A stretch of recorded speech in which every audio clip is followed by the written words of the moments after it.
So Jennifer, what if a board does not properly fund the reserves? What recourse do owners have, perhaps, maybe even in a lawsuit type situation, or how can they approach the board, or that sort of thing? So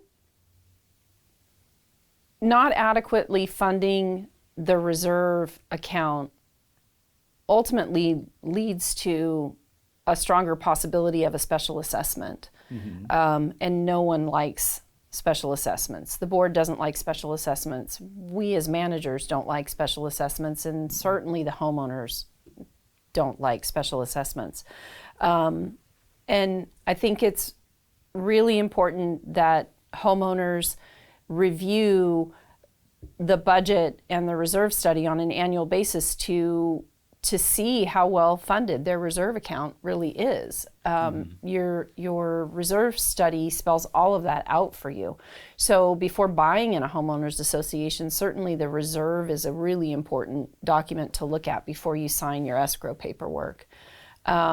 If you're currently a homeowner in an association and you look at the reserve study and you see that you're not well funded, don't be afraid to go to the board and say that you're not afraid of a higher assessment if it's funding things that need to be funded in your association.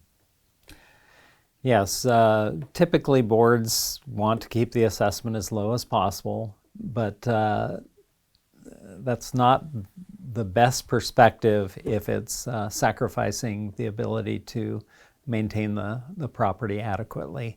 So if they're not doing it, definitely I would encourage people to raise their voice, like Jennifer says. So can a homeowner actually sue the board? Well, sure. One of the attorneys we work with a lot says, yeah, you can be sued for anything at any time. The question becomes, can a board be held responsible for a special assessment needing to be charged if they're not doing their fiduciary responsibility?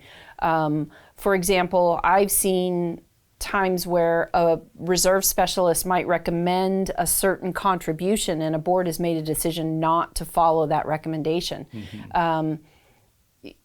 You take a risk when you do that as a board, I think, and you hire specialists and experts in their fields to tell you what the correct thing to do is, and if you choose not to take that advice, you do lose some protections.